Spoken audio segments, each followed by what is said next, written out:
ধুন্ধুমার লড়াই স্বস্তিকা এবং পাওলির। কি হলো হঠাৎ দুই অভিনেত্রীর মধ্যে? Hi everyone, welcome back to my channel Anjana entertainer. বন্ধুরা, তোমাদের সকলকে আমার এই ছোট্ট ইউটিউব চ্যানেলে স্বাগত জানাই। স্বস্তিকা মুখোপাধ্যায় এবং পাওলি দাম বাংলা ফিল্ম ইন্ডাস্ট্রির এই দুই তারকাই হলেন সমান দাপটে অভিনেত্রী।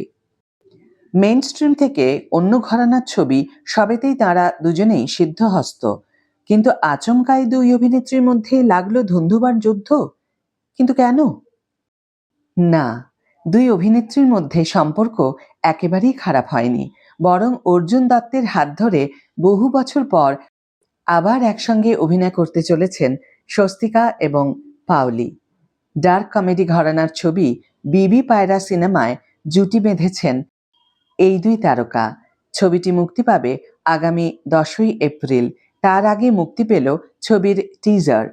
পরিচালনা ছাড়াও এই সিনেমার চিত্রনাট্য লিখেছেন অর্জুন নিজেই।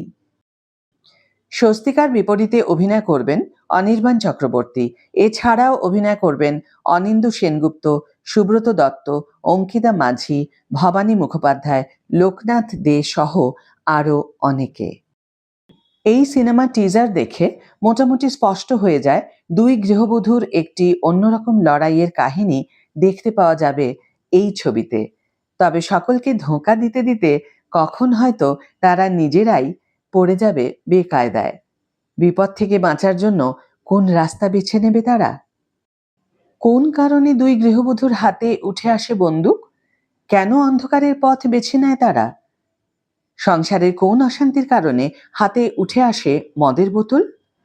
এই সমস্ত প্রশ্নের জবাব দেবে বিবি পায়রা। টিজার প্রকাশ্যে এনে ক্যাপশনে লেখা, আমাকে ধরবি কে আয়, আমি তো বিবি পায়রা, আমাকে মারবি কে আয়, আমাকে ধরা যায় না। এই প্রসঙ্গে বলে রাখা ভালো, গত বছর অর্জুন দত্তের ডিপ ফ্রিজ পেয়েছে জাতীয় পুরস্কার। এই ছবিটি পরিচালকের প্রথম ছবি হতে চলেছে। একেবারে অন্য ঘরানার এই ছবি যে মানুষকে ভীষণ হাসাবে তা ইতিমধ্যেই স্পষ্ট হয়ে গিয়েছে।